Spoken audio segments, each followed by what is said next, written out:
أعوذ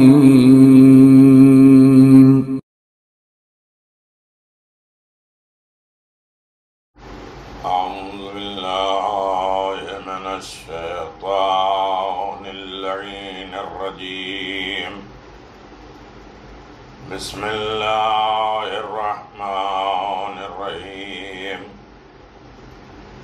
الحمد لله ذي المن والإحسان وذي العز والسلطان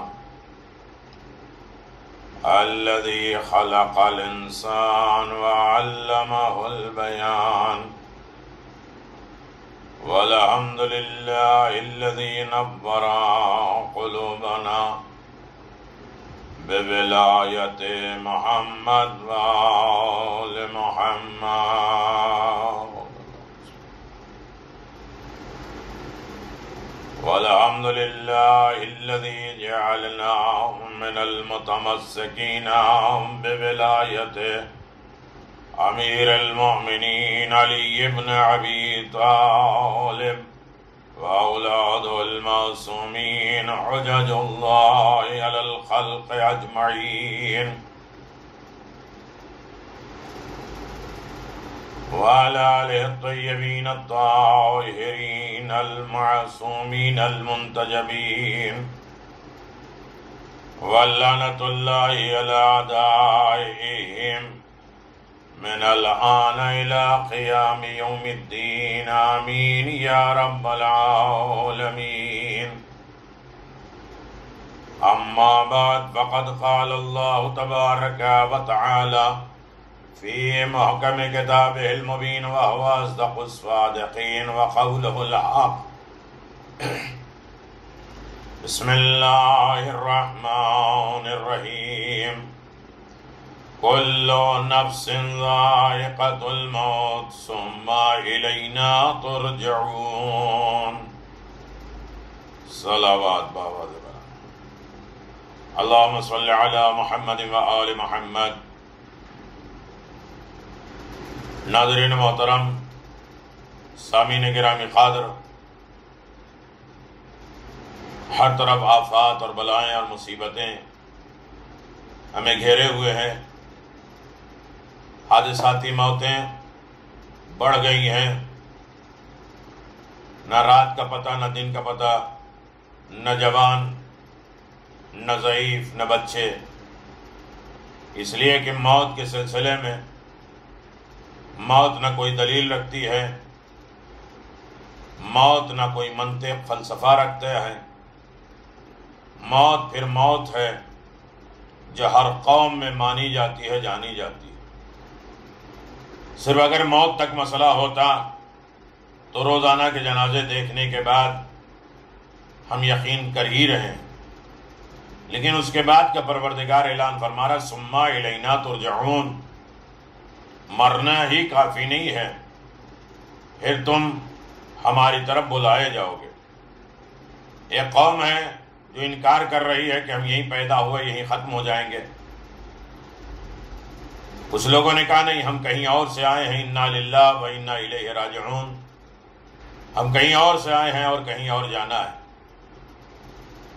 دو پارٹی ہیں، ایک جانے والی، ایک لے جائے جانے والی. کچھ لوگ مر کے خدا کی بارگاہ میں جائیں گے. ثم الینا ترجعون، یہ نہیں اللہ نے کہا ثم الینا ترجعون، مر کے پھر ہماری طرف آ جائیے گا، تشریف لائیے گا. یہ نہیں ہے. ثم الینا ترجعون، پھر ہماری طرف تم پلٹا ہو جاؤ گے، بلائے جاؤ گے. نہیں چاہو گے تب بھی تمہیں بلایا جائے گا. دیکھیے ایصال ثواب کی مجلس ہے، لہذا کم از کم کوئی ایک دل میں یہ احساس پیدا ہو جائے تو مرنے والے تک ہمیشہ ایصال ثواب ہوتا رہے گا. آپ حضرات سے گزارش ہے کہ ایک مرتبہ سورہ حمد اور 3 مرتبہ سورہ اخلاص کی تلاوت کر کے مرحوم محمد حسن رمضان روانی بھائی جان بھائی اور مہدی حسن ابن محمد حسن روانی اور روانی فیملی کے تمام ممبران کے لیے سورہ مبارکۃ الفاتحہ اللہ درجات کو بلند کرے. بہت بڑے امتحانات سے گزرے ہیں ان کے خاندان والے. یقیناً اگر کربلا کا غم نہ ہوتا تو ہمیں تسلی اور تشفی کہیں نہیں آتی. یہ سارا مسئلہ انہی کے ایصال ثواب کا ہے، اور در اہل بیت کا تذکرہ یقیناً ان کی خبروں کو روشن کرے گا، ان کے اعمال کو بلند کرے گا، اور جوار معصومین میں جگہ عنایت فرمائے گا، اور جو لواحقین ہیں انہیں صبر جمیل عنایت ہو. اللہ ہر مومن کو اس مرض، اس وبا، اس تکلیف سے بچائے رکھ. آل محمد کا سہارا ہو، ایک دوسرے کا سپورٹ ہو، اور ایک دوسرے کو مونس و مددگار بن جائے. اس وقت انسانیت کا راستہ ہمیں اپنانا ہے، جانور نہیں کہ خود غرضی اپنی زندگی گزار لو، کھا پی لو، سو جاؤ. ہمیں انسان بن کر رہنا ہے. یہی وجہ ہے کہ کچھ لوگ جانے والے ہوں گے، کچھ لوگ لے جائے جانے والے ہوں گے. نہیں معلوم ہے کون جانے والا ہے، کون جاننے والا نہیں ہے. قیام کوئی ہے، حساب اعمال. ہمارے ہاں ہم یہ کہہ دیتے ہیں ملک الموت جیسے ہمارا اختلاف ہوتا ہے کہ تم ہمارے ہاں نہیں آنا، ہم تمہارے ہاں نہیں آئیں گے، لیکن ملک الموت سے کوئی نہیں کہہ سکتا کہ آپ ہمارے ہاں تشریف نہ لائیے گا. کچھ لوگ کائنات میں ہیں جو موت کا انتظار کر رہے ہیں، اور بہت سے لوگ ہوتے ہیں جو موت سے فرار کر رہے ہیں. جو موت کا انتظار کر رہے ہیں وہ ہیں خدا کی بارگاہ میں جانے والے. جو موت سے فرار کرتے ہیں وہ خدا کی بارگاہ میں لے جائے جانے والے ہوں گے. عزیزان محترم، مرد میدان ہونا، عقل ہنر کے اعتبار سے کامیاب ہونا رزق عظیم ہے. موت بھی ایک طریقے کا رزق ہے. ولایت آل محمد پہ موت آ جائے تو بہتر ہے، اس لیے کہ اللہ نے ہر مرض سے پہلے علاج بنایا ہے. موت اگر تکلیف ہے، زندگی بھی مخلوق ہے، تمام مخلوق سے پہلے اس کا علاج بنایا ہے. تو ان تمام تکلیفوں کا علاج در اہل بیت پر ہے. ولایت اہل بیت کا اقرار کر لو، موت نہیں آئے گی. موت آ جائے گی بھی تو اسے قرآن زندہ کہے گا، رزق الہی حاصل کرنے والا کہے گا. علم بھی حیات ہے. 3 طریقے کی حیات، 3 طریقے کی موت ہوتی. موت شر من الموت، خیر من الموت، یعنی موت برحق ہے. لیکن جس کے ایصال ثواب کی مجلس ہو رہی ہے وہ ایک باپ، چاہے خالو ہو چاہے باپ ہو، رشتے میں بڑے ہیں. یہ یاد رکھیے کہ باپ اصل ہوتا ہے، ہم اس کی شاخیں ہیں. ایک الگ عنوان سے آن لائن مجلسیں ہوتی ہیں جو دل میں افیکٹ کرے، عمل کی طرف متوجہ کرے، اور انسان اس کا اجر و ثواب مرنے والے کو بھی دے اور اپنے آپ کو بھی دے. ہم اس کی شاخ ہیں، وہ اصل ہے. جو بھی نعمت ہمیں ملی ہے، جو خوشیاں ملی ہیں، اس کا اصل باپ ہے. کہتے ہیں ہاں آپ کیا مطلب؟ ہمیں جو کچھ بھی بنایا، جیسا بھی بنایا ہے، باپ نے بنایا. حق ادا کرنے کے باپ کے 2 ہی طریقے ہیں میرے عزیزوں. بہت جلدی بہت مختصر گفتگو کرنا ہے. باپ کے حق ادا کرنے کے 2 ہی طریقے ہیں. میں ابھی ماں کا تذکرہ نہیں کر رہا ہوں. یا وہ غلام ہوں تو انہیں آزاد کر دو، یا ان کے اوپر قرض ہے تو وہ ادا کر دو.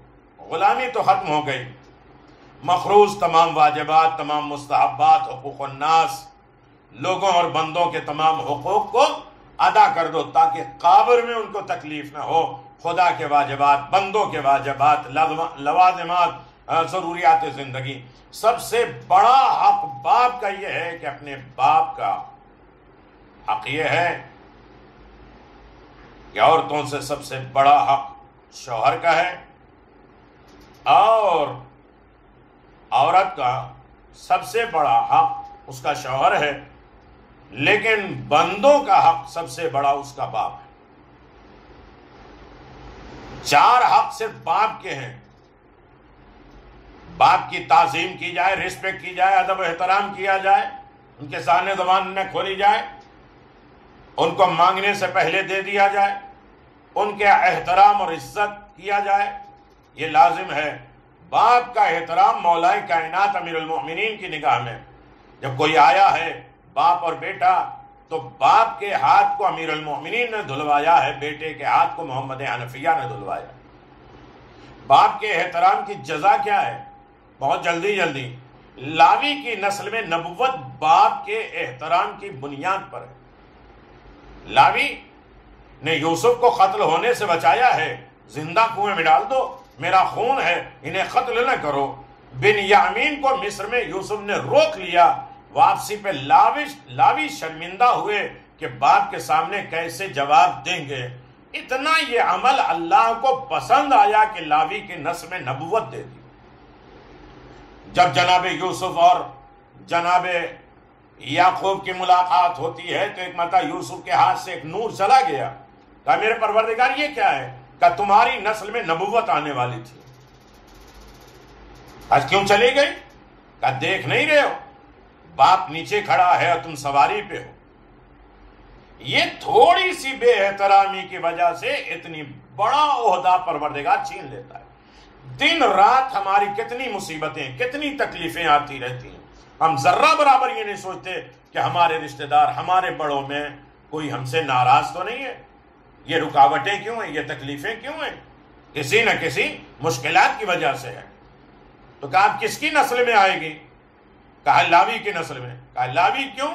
کہا اس لیے کہ انہوں نے تمہاری جان بچائی، سارے بھائی قتل کرنا چاہتے تھے، لاوی نے کہا میرا بھائی ہے، میرا خون ہے، باپ سے جدا کر دو، قتل نہیں کرو۔ یہ اس بات کی علامت یہ ہے کہ تمہاری زندگی کے ضامن بنے، اور باپ کے سامنے منہ درازی نہیں کرنے کے لیے شرمندہ ہو کیسے جواب دیں گے۔ اگر یوسف جیسے نبی کی کوئی ضامن بن جائے تو اللہ اس کی نسل میں نبوت عطا کرے گا۔ اللہ اکبر۔ جو خاتم المرسلین کی زندگی کا ضامن بن جائے اس ابو طالب کو کیا دے گا؟ کہ نبوت ختم ہو جانے والا ہوتا ہے، ابو طالب کی نسل میں امامت دے دیں گے جو قیامت تک ختم نہیں ہونے والا۔ صلوات بر محمد وعلى اللہم صلی علی محمد وآل محمد۔ میرے عزیزو، والد کی خوشنودی اللہ کی خوشنودی ہے، والد کی رضا خدا کی رضا ہے، والد کا شکریہ خدا کا شکریہ ہے، والد کی خدمت خدا کے دین کی خدمت ہے۔ جنت کے دروازوں کو ایک دروازہ قرار دیا گیا ہے۔ باپ آئے تو ایک مرتبہ کھڑے ہو، ماں آئے تو 3 مرتبہ کھڑے ہو، باپ کو کہنا نہ پڑے، باپ کو مانگنا نہ پڑے، باپ کو جو ہے وہ شرمندہ ہونا نہ پڑے۔ یہاں تک کہ باپ کے بارے میں امام زمان اجل اللہ تعالی فرجہ الشریف نے فرمایا، شفا ہے، جب کوئی مسجد سہلا جا رہا ہے مجھے اشارے میں ساری باتیں کرنی ہے تاکہ کوئی ایک انسان اپنے ماں باپ کا ادب و احترام کرنے لگے، خدمت کرنے لگے۔ ماں باپ کا رشتہ کبھی منقطع نہیں ہوتا ہے، وہ قبروں میں رہ کے بھی باپ رہتا ہے، اور ان کی خدمت اسی طرح ضروری ہے جو زندگی میں ہے۔ ہو سکتا ہے زندگی میں کم ہو تو ماں باپ راضی بھی ہو سکتے ہیں، لیکن موت کے بعد اگر انہیں یاد نہیں کیا جائے تو وہ قبر سے ناراض بھی ہو جاتے ہیں اور آپ بھی کر لیتے ہیں۔ مسجد سہلا میں ایک شخص جا رہا ہے روزانہ عبادت کرنے کے لیے، امام ملتے ہیں، کہاں جا رہے ہو؟ کہا مسجد سہلا میں۔ کہا واپس جاؤ، تمہارے جیب میں کیا ہے؟ کہا کچھ نہیں ہے، ہاتھ ڈالا تو کشمش ہے۔ کہا واپس جاؤ، تمہیں اس مسجد سہلا کی عبادت سے افضل ہے اپنے بوڑھے بیمار باپ کی خدمت کرنا۔ اللہ اکبر۔ باپ کیا ہے؟ باپ کی رضا سب سے ضروری ہے، اہم ترین رضا باپ کی ہے، جس باپ کی رضا کی وجہ سے خدا راضی ہے۔ تم اگر شکریہ ادا کرنا چاہتے ہو خدا کا تو پہلے اپنے ماں باپ کا شکریہ ادا کرو، والدین کا شکریہ ادا کرو۔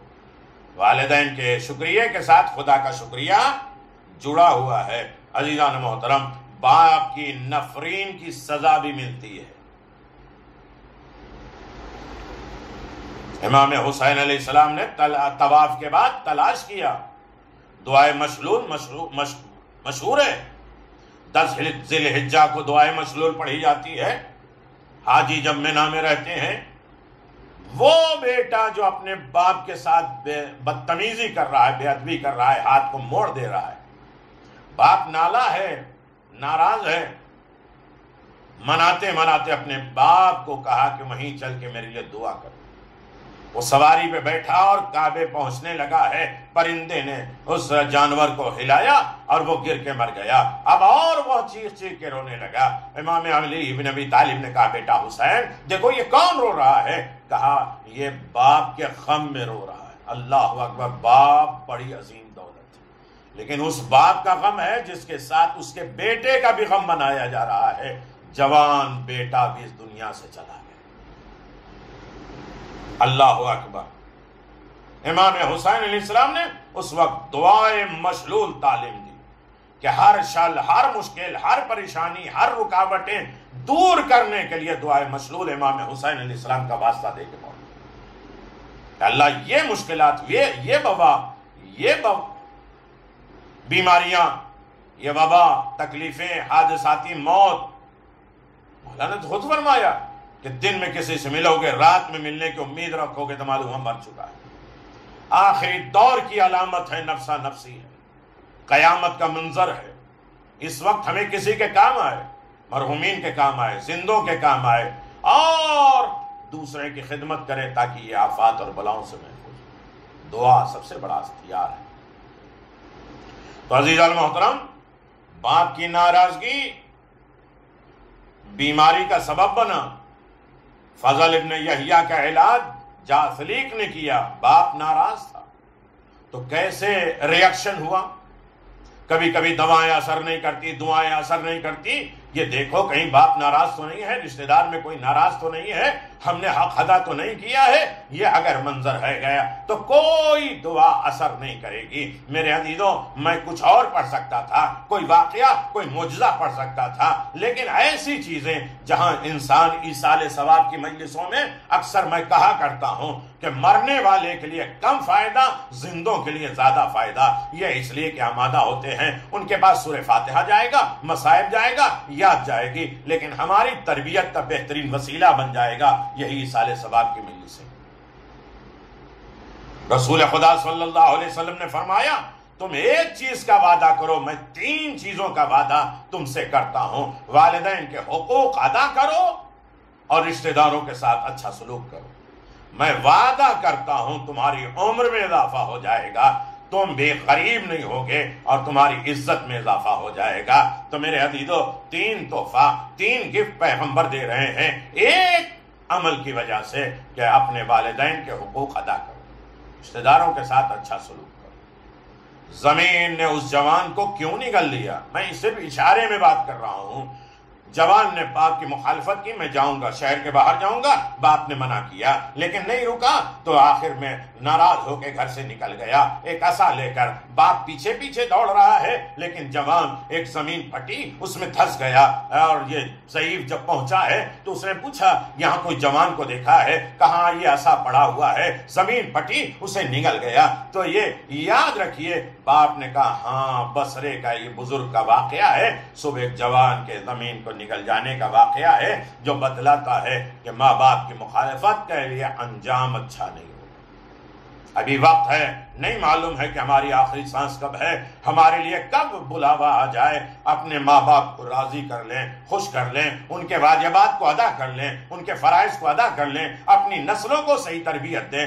آج جو ابھی ہم ماں باپ کے ساتھ سلوک کریں گے وہی کل ہمارے بچے ہمارے ساتھ سلوک کریں گے۔ عزیزان محترم، یقیناً آسان نہیں ہے۔ 80 حق ہے باپ کے، صرف باپ کا 80 حق ہے جو 40 زندگی میں، 40 مرنے کے بعد زندگی میں 10 جسم سے، 10 زبان سے، 10 دل سے، 10 مال سے۔ قرآن کہہ رہا ان اشکر لی ووالدیک، ماں باپ کا شکریہ باپ کے شکریہ کے ساتھ ہے۔ ماں باپ کا شکریہ اللہ کے شکریہ کے ساتھ ہے، خدا کا شکریہ ماں باپ کے شکریہ کے ساتھ ہے۔ امام کتنے مہربان ہیں، امام کتنے مہربان ہوتے ہیں۔ وہ بھی ایک باپ ہے جس کی شہادت ابھی منائی گئی ہے۔ پیغمبر نے فرمایا میں اور علی امت کے باپ ہیں۔ باپ کا جنازہ کس عالم میں اٹھایا گیا، کیسے غربت میں اٹھایا گیا۔ میرے عزیزوں، پوری تمام چیزیں ماں باپ کا سلوک، ماں باپ کی زندگیاں، ماں باپ کے مراحل، زندگی استوار ہے۔ یقیناً ہم سب بیٹھے ہیں ایک خاندان کو تسلیت و شفیع دینے کے لیے۔ جس کا چلا گیا ہے اس کو دلجوئی کرنے کے لیے بیٹھے۔ یقیناً ہمارے پاس کچھ نہیں ہے کہ قبر کے اس طرف، ہمارا مذہب کیا ہے کہ قبر کے اس طرف کی زیادہ باتیں کی گئی ہیں، قبر سے اس طرف کی کم باتیں ہیں۔ لیکن ہماری دو طرفہ زندگی ہے، ہمارے پارٹ ہیں، حصے دار ہیں، قبر کے اس طرف، قبر کے اس طرف۔ لیکن قبر کے اس طرف زیادہ پیغامات دیے گئے ہیں، زیادہ بیان کیے گئے ہیں۔ لیکن ہمارا مسئلہ ہے جو مرنا والا ہم تک آ نہیں سکتا، ہم قبر میں جا کے ان کے مسائل حل نہیں کر سکتے، پوچھ نہیں سکتے۔ لیکن ایک ذریعہ ہے جو ادھر کا مال ادھر پہنچاتے ہیں، کمپنیاں ہوتی ہیں ایکسپورٹ امپورٹ کی، وہ یہاں مال دو وہاں پہنچا دیتے ہیں۔ لیکن کب؟ جب ہمیں یقین ہو کہ وہاں بھی وہ کمپنی ہے یا اس کمپنی سے اس کا ریلیشن ہے، وہاں بھی صاحب اختیار ہے۔ اسی لیے ہم اپنے مرحومین کی مجلس ایصال ثواب اس بنیاد پہ کر رہے ہیں کہ یقیناً حسین کے حوالے، حسین زمین کے بھی بااختیار ہیں، زندگی کا اختیار بھی حسین کے ہاتھ میں ہے اور موت کا اختیار بھی حسین ابن علی کا ہے۔ یہاں سے مال پورا قبر تک حسین پہنچاتے ہیں، وہاں کے مسائل دشواریاں قبر میں حسین حل کرتے ہیں۔ عزیزان محترم، بڑا عظیم مسئلہ ہے، بہت عظیم دولت ہے۔ میں گزارش یہ کر رہا تھا ثم الینا ترجعون، پھر تمہیں بلایا جائے گا، واپسی کیا جائے گا، پھر حساب و کتاب کی منزلوں سے گزرنا پڑے گا۔ ایسے حساب و کتاب کی منزل جو آسان نہیں ہوگی۔ شیخ طاہر کا نام سنا ہوگا، بہت عظیم عالم دین ہے، لوگ ان پر بھروسہ کرتے ہیں اور اپنے مال کو انہیں دے دیتے ہیں، ان کے حوالے کر دیتے ہیں تاکہ وہ ان کی حفاظت کر سکیں۔ ایک نے ان کے پاس امانت رکھی اور چلا گیا،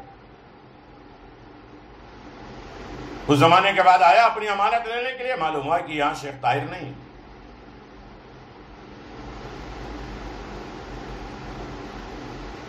پتہ کرتے کرتے مکہ پہنچا، شیخ طاہر مکہ پہنچے، وہاں پہنچانے معلوم ہوا شیخ طاہر مر گئے۔ اب اس کی ساری دولت چلی گئی، لوگوں سے، دوسروں سے سوال کرنے لگا کیا کیا جائے۔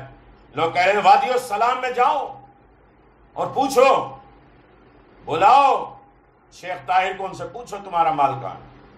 یہ وادی السلام میں گیا، وہاں کوئی جواب نہیں آیا۔ کسی نے کہا وادی برہوت یمن میں چلے جاؤ، کہا اتنا بڑا آدمی وادی برہوت میں کیوں جائے گا، کہا جاؤ پتہ کر لو۔ وادی برہوت میں گئے اور پہلی آواز دیا شیخ طاہر آ گئے، کہا میں اپنا مال بھول گیا، یہ بتائیے آپ یہاں کیوں؟ کہا 3 وجہوں سے مجھے یہاں لایا گیا۔ اللہ ماں باپ کے حقوق ادا کرتا، ماں باپ کے دوستوں سے رابطہ رکھو، ماں باپ جس سے ناراض ہے اسے چھوڑو، یا مومن ہے تو اسے راضی کرنے کے لیے کوشش کرو۔ کون سے گناہ؟ کہ ایک تو میرے پاس امانت تھی وہ ادا نہیں کی، اور حق امام میرے پاس تھا، 1 درہم 1 پیسے کا میں حساب نہیں دے پایا، غیر مستحق کو میں نے دے دیا، اس کا حساب نہیں۔ تیسرا یہ ہے کہ ہم نے ایک عالم دین کی توہین کی۔ ایک روایت میں ہے یہ کہ انہوں نے کہا کہ پہلا گناہ میرا یہ ہے کہ ہم نے وطن چھوڑ دیا، رشتہ داروں کو چھوڑ دیا، قرابت داروں کو چھوڑ دیا۔ وہ کس عالم میں ہے، کس کنڈیشن میں نے چھوڑ دیا؟ مجھے وادی السلام کے بجائے وادی برہوت پہنچا دیا۔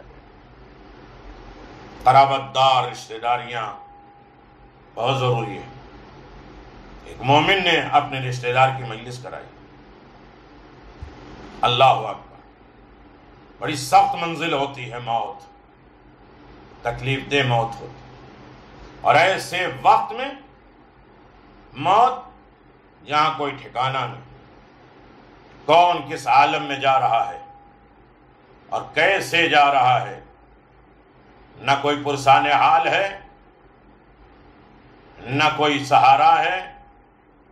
ایسے عالم میں انسان کس طریقے سے بارگاہ رب العزت میں جائے۔ عزیزان محترم، سہارا صرف ایک ہے، ائمہ معصومین علیہم السلام کا۔ مجلس بغیر تذکرے آل محمد کے نہیں ہو سکتی۔ وہی ہماری نیکیوں میں اضافہ کرنے والے ہیں، بری برائیوں کو ختم کرنے والے ہیں۔ جیسے کہ حدیث میں ہے، ولایت علی، محبت علی اگر کوئی آ جائے تو کوئی برائی اثر نہیں کرتی، اور بغض علی اگر آ جائے تو کوئی نیکی اثر انداز نہیں ہوتی۔ میں اشارے میں وقت کے اندر بات تمام کر دوں۔ عزیزان محترم، ایک شخص ہے، حساب و کتاب میں شر میں دیا جا رہا ہے، یا یہ بات کہی جائے کہ بشارت المصطفیٰ میں ایک روایت ہے، رسول خدا مولائے کائنات کے گھر میں داخل ہوئے، رمضان کا مہینہ ہے، میرے اللہ مانگ لیں اپنے مرحومین کے لیے، اپنے زندوں کی حفاظت کے لیے، اپنے مومنین کی شفا یابی کے لیے، برکت اور رحمت کے لیے، حفظ و امانی کے لیے، شر شیطانی سے بچنے کے لیے، مکر و فریب سے بچنے کے لیے۔ رسول خدا گھر میں داخل ہوئے، مسکراتے رہے۔ امیر المومنین نے کہا مسکرانے کا سبب؟ کہا اتنی بڑی بات، اتنا بڑا پیغام خدا نے دیا ہے کہ میں مسکرا رہا ہوں۔ کہا کیا کہا ہے؟ کہا ابھی جبریل آئے تھے اور اللہ نے کہا میں نے علی کے چاہنے والوں کو بخش دیا، چاہے نیکوکار ہوں، اچھے ہوں، چاہے عاصی گناہگار کیوں نہ ہو۔ بشارت المصطفیٰ یہ سننا تھا کہ سب سے پہلے جناب سیدہ سلام اللہ علیہ آگے بڑھی، آواز دیا بابا گواہ رہنا، میں اپنی زندگی کی آدھی نیکی علی کے شیعہ کو دیتا ہوں۔ ہم کس بات پہ فخر کریں گے؟ ہمارے پاس یہی ہے، نہ ہم اپنی نماز، دعا، اعمال، تسبیحات پہ فخر کر سکتے ہیں، نہ اس کے بہات پہ ہم بخشے جا سکتے ہیں، اس لیے کہ کوئی میں وہ خلوص نہیں ہے۔ ایک محبت ہے، ایک غم اہل بیت ہے، مرنے والے کی تسلی و تشفی کے لیے یہی کافی ہے۔ ہاں، امیر المومنین نے کہا میں بھی سخی ہوں، میں آدھی زندگی کی نیکیاں اپنے چاہنے والوں کو دیتا ہوں۔ وہ علی جن کی ایک ضربت ثقلین کی افضل عبادت سے افضل ہو، وہ اپنی آدھی زندگی کی نعمت دے دے۔ امام حسن مجتبیٰ نے کہا میں بھی دیتا ہوں۔ حسین شہید بے کربلا نے کہا آدھی نیکی میں بھی دیتا ہوں۔ رسول نے کہا میں بھی کریم ہوں، اے علی تمہارے چاہنے والے کو آدھی زندگی کی نعمتیں میں دیتا ہوں، نیکیاں میں دیتا ہوں۔ اللہ کہتا ہے سخاوت کو میں نے پیدا کیا ہے، کرم کو میں نے پیدا کیا ہے۔ جب تم لوگ یہ سخاوت کر رہے ہو تو میں علی کے شیعوں کو بخش دوں گا، چاہے نیکوکار ہوں یا برے ہوں، برائیاں دھل کے انہیں بخشوا دیں گے۔ لہٰذا جو بچے ہوئے ہیں، اسی لیے ایصال ثواب ہمارے ہاں پایا جاتا ہے، تاکہ دونوں پارٹی نا امید نہ ہو جائیں۔ قبر میں جانے والا اب ہاتھ نہ ملے کہ جو کچھ کر کے آئے اسی کا حساب و کتاب ہونا ہے۔ نہیں، فرشتے کہتے ہیں ابھی تمہاری اولاد باقی ہے، رشتہ دار باقی ہے، وہ بھیجتے رہیں گے، تمہاری اچھی ہوتی جائے گی۔ اب اولاد ہے جو کہے کہ میں اپنے ماں باپ کی خدمت نہیں کر پایا، کہ تم بھی مایوس نہ ہو، اب بھی وقت ہے اپنے ماں باپ کے اعمال کو اچھا کرنے کے لیے۔ صرف عقائد کو لے کے جانا ان کو کام دے دیا۔ آدھی زندگی کی نعمتیں کبھی آپ نے محسوس کیا؟ تمام کر رہا ہوں میرے عزیزوں، محشر کا میدان ہے، حساب و کتاب ہو رہا ہے۔ ایک شخص کے نام اعمال اس کے ترازو پہ تولے جا رہے ہیں جو کم ہو رہے ہیں۔ جیسے کم ہوئے تو اللہ نے آواز دیا، دیکھیں کتنا مہربان پروردگار ہے، کوئی ہیلپ کرے گا تمہاری؟ محشر میں کوئی تمہارے علاقے والے تمہاری مدد کریں گے؟ اس نے آواز دیا، پورے علاقے والے آ گئے۔ آواز دیا اللہ یہ اچھا تھا، نیکوکار تھا، اتفاق سے اس کے اعمال کم نظر آ گئے، میرے اللہ ہم سب اپنی نیکیاں دیتے ہیں، اسے بخش دے۔ سارے علاقے والوں نے اس کو نیکیاں دی اپنی، اور اللہ نے اسے جنت وہ دے دی کہ جس پہ فخر وہ کرنے لگا کہ یہ ساری جنت مجھے دے دی انبیاء اور مرسلین کی۔ کہا تو یہ جنت کا حصہ ہی نہیں، بندوں نے اپنی نیکیاں دی ہیں تو اللہ نے اسے مقام پر پہنچا دیا۔ وہ تو جنت میں چلا گئے، یہ لوگ رہ گئے۔ اب یہ کیسے بخشے جائیں گے؟ اس لیے کہ محشر میں ساری دوستیاں ہوتی ہیں، نیکیوں کی دوستی نہیں ہوتی ہے، انسان نہتا ہو جاتا ہے۔ اب میں کیسے بخشا جاؤں؟ اس وقت اللہ نے مشکل وقت میں، ان لوگوں کے مشکل وقت میں مشکل کشا کو بلایا۔ جزاک اللہ، اس کے ذریعے ایصال ثواب، زندہ جو مجلس کرا رہا ہے اسے بھی تسلی ہو، تشفی ہو، اور مرنے والے کو بھی آج کی رات میں یہ محسوس ہو کہ میرے زندوں نے مجھے تحفہ دیا کہ میری قبر روشن ہو گئی اور پورا خاندان، پورا قبرستان روشن ہو گیا۔ علی ابن ابی طالب آئے، کیا چاہیے کہ علی ان کی مدد کرو۔ انہوں نے ایک شخص کی مدد کی، کہا پروردگار کیسے یہ پورے علاقے والوں کی مدد کروں؟ کہا جو بستر رسالت پہ تم سوئے تھے شب ہجرت، اس میں جو تم نے سانسیں لی ہیں اس میں سے ایک سانس اس علاقے والے کو دے دو، اور یہ دینا تھا اس سے بڑی اسے جنت مل گئی، جس کی ایک سانس کی فضیلت کی پورا علاقہ بخش دیا جائے۔ وہ علی آدھی زندگی کسی کو دے دیں۔ اللہ، علی ابن ابی طالب، شب قدر گزرا ہے، اللہ اکبر، شب قدر، حسنین یتیم ہوئے، علی رو رہے ہیں، گھر میں آ رہے ہیں، کوئی مجھے سلام کا جواب نہیں دے رہا ہے۔ ناقدری کی گئی ہے علی ابن ابی طالب کی، کوئی علی سے کوئی سوال نہیں کرتا، بات نہیں کرتا۔ علی گھر سے باہر جا کے کنویں میں منہ ڈال کے باتیں کرتے ہیں، یتیم بچوں کے ساتھ کھیلتے ہیں۔ یتیم بہت پسند ہے علی، گھر میں بھی ایک یتیم ہو گیا ہے، جس کا بھائی بھی مر گیا، چلا گیا، جس کا باپ بھی چلا گیا، کوئی سہارا نہیں۔ علی ابن ابی طالب کا جنازہ اٹھ رہا ہے، اللہ اکبر۔ ایک باپ کا جنازہ اٹھے اور بیٹا حسن کہاں ہے، بیٹا حسین کہاں ہے؟ بلانے کے بعد دونوں کے آنکھوں کے آنسو پوچھے، آواز ہے بیٹا نہ رو۔ جناب زینب کو بلایا، ان کے گود میں اپنا سر رکھا، آواز ہے بیٹی تم بھی رو رہی ہو؟ کہ جس کا باپ اس دنیا سے جا رہا ہے وہ بیٹی روئے بھی نہیں؟ بیٹی بڑے رونے کے دن آئیں گے۔ شب قدر ہے، یہاں تک کہ ہے شب قدر کا ثواب 10 مرتبہ انا انزلنا پڑھو خلوص نیت کے ساتھ، شب قدر کا ثواب ملے گا۔ جوشن کبیر جو دنیا خلق کرنے سے 5000 سال پہلے اللہ نے خلق کیا تھا، امام حسین کو علی ابن ابی طالب نے کہا تھا اسے یاد کر لو، یہ جنت کی ضامن ہے، زرا ہے، اسے شب قدر کا اجر ثواب جو پہلی رمضان کو پڑھے یا زندگی میں 1-2 مرتبہ پڑھے۔ ایک بہترین عمل ہے جو شب قدر ہے۔ ایک مومن جو گھر سے قدم نکالے، 2 مومن کے درمیان میں اختلاف ہو، لڑائی ہو، جھگڑے ہو، دل الگ ہو، اسے جوڑنے، اسے صلح کرنے کے لیے جو نیت سے قدم اٹھاتا ہے اسے شب قدر کا ثواب دیا جاتا ہے۔ بیوی شوہر کے درمیان اختلاف کو دور کرنے کے لیے جو قدم بڑھاتا ہے، صلح کی بات کرتا ہے، اسے شب قدر کا اجر ثواب دیا۔ سوتے سوتے رات میں اٹھے اور حسین کی پیاس یاد آئے، پانی پی کر حسین کے اوپر صلوات، درود اور ان کے قاتلوں پہ لعنت کرے تو اسے شب قدر کا اجر ثواب ملے۔ مولا میں رات بھر سو گیا تھا، عبادت نہیں کر پایا۔ کہا تم نے رات میں کھجور کھائی تھی؟ کہاں۔ کہا پیاس لگی؟ کہاں لگی۔ کہا کہ تم اٹھے اور پانی پیا اور اس کے بعد قاتل حسین پہ لعنت کیا، حسین پہ صلوات پڑھا؟ کہاں مولا کیا۔ کہا یہ شب قدر سے افضل ہے۔ اللہ اکبر۔ حسین کے چاہنے والوں، حسین کے ماننے والوں، بڑی زحمتیں برداشت کی ہیں۔ اللہ اکبر۔ حسین جیسا باپ جو اکبر کو رخصت کرتا ہے تو پیچھے پیچھے جاتا ہے۔ گرنے کی آواز سنی جناب علی اکبر نے، مڑ کے دیکھا، آواز دیا بابا آپ نے تو اجازت دے دی۔ کاش صاحب اولاد ہوتے،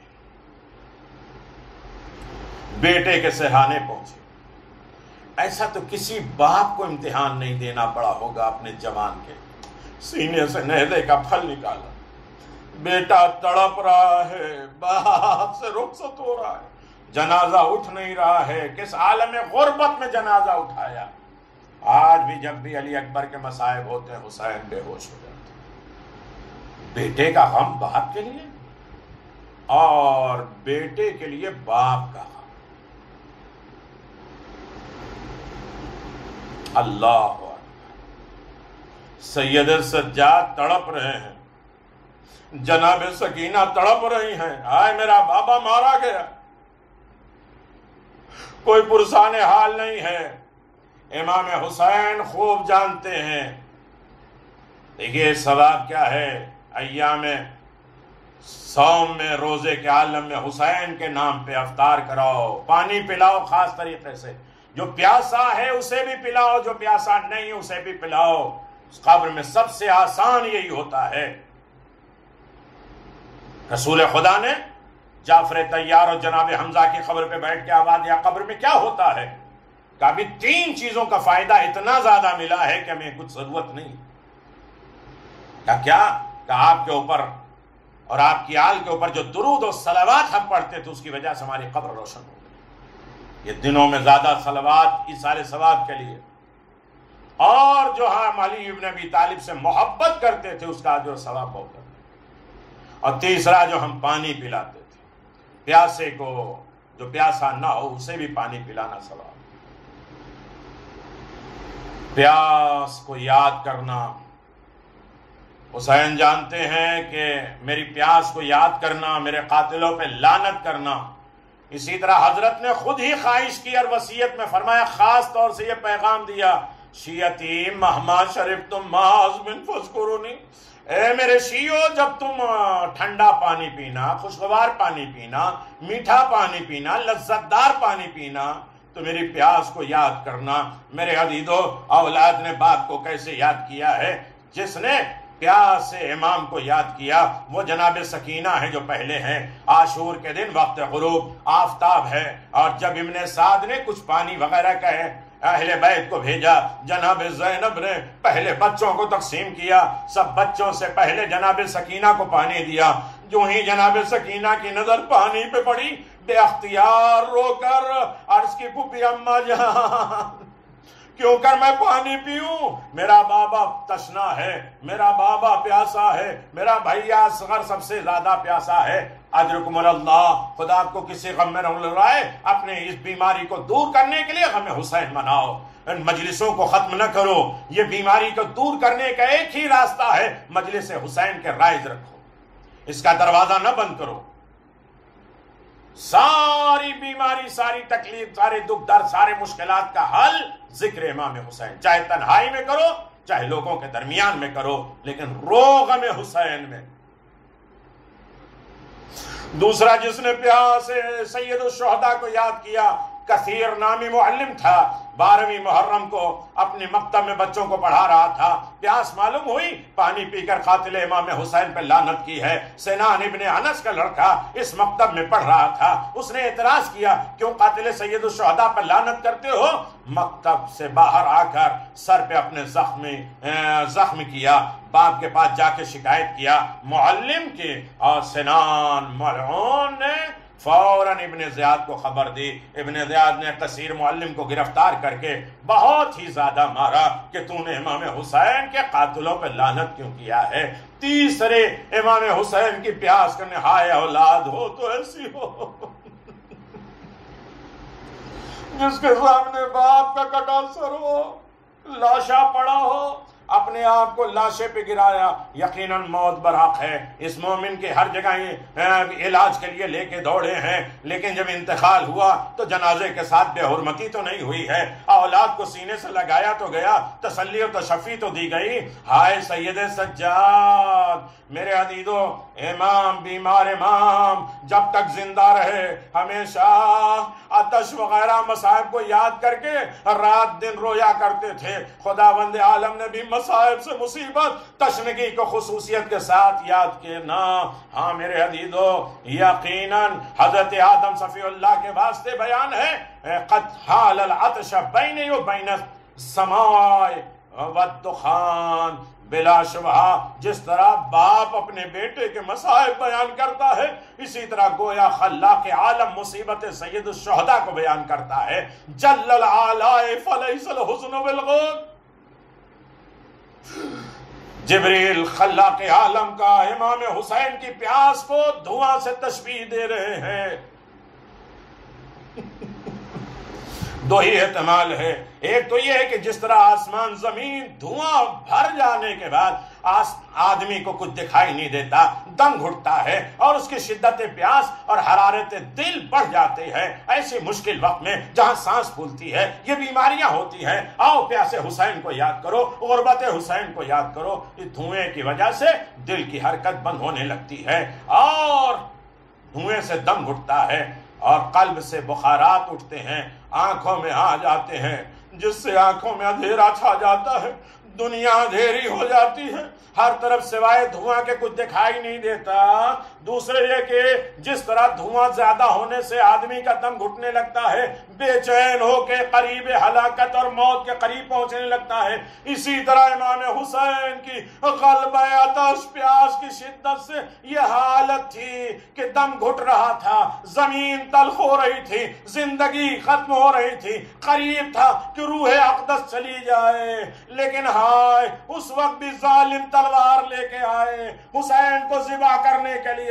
سارے قاتل یہی کہہ رہے تھے، اے شمر اب حسین کے بدن میں جان نہیں ہے، کیوں قتل کرا رہا ہے؟ شمر نے کہا میں امتحان لے کے بتاتا ہوں، اپنے گھوڑوں کا خیمے کی طرف رخ کرا دو۔ اب حسین زخمی حسین اپنی کوہنیوں کے بل اٹھے، آواز اے شمر ابھی حسین زندہ ہے، میری زندگی میں میرے خیموں پہ حملہ نہ کرو۔ اور یہ تو حسین ہے، زخمی کے عالم میں بھی برداشت نہ کیا۔ ہائے علی اپنی آنکھوں سے دیکھ رہے کہ دروازہ چل رہا ہے، محسن شہید ہو رہے ہیں، پسلی توڑی جا رہی ہے، تازیانے لگائے جا رہے ہیں۔ علی نے صبر کر کے بتا دیا کہ مشکلات پریشانی آتی رہتی ہے۔ الا لعنت اللہ علی قوم الظالمین سیعلم الذین ظلموا ای منقلب ینقلبون۔ الا لعنت اللہ علی قوم الظالمین۔ پروردگار اس خلیل سے عبادت کو قبول فرما، پروردگار اسے خلیل نے بلکہ کثیر میں شمار فرما، پروردگار اسے احسن جزا کے ساتھ محشور فرما۔ اے میرے کریم پروردگار تمام شیعان علی بن ابی طالب کی حفاظت فرما، تمام مومنین کی حفاظت فرما، اس بیماری سے انہیں نجات عطا فرما، نسلوں کو آباد و شاد فرما، کسی بچے کو اپنے باپ کے بعد سناٹا اور مایوسی نہ ہو۔ اے میرے اللہ موت ایسی آئے کہ جس پر ہم نصیحت کر سکیں، جس پر ہم وصیت کر سکیں، جس کے لیے ہم توبہ کر سکیں۔ اے میرے اللہ وقت دینا، حالات دینا، ایسے وقت میں حادثاتی موت سے ہمیں محفوظ فرما، مرے تو ولایت اہل بیت پہ مرے۔ یہ ہماری دعا، نماز، ایصال ثواب کو قبر مرحوم محمد حسن رمضان روانی اور بھائی جان بھائی مہدی حسن محمد حسین روانی اور روانی فہمی کے کل مرحومین کے لیے سورہ مبارکۃ الفاتحہ۔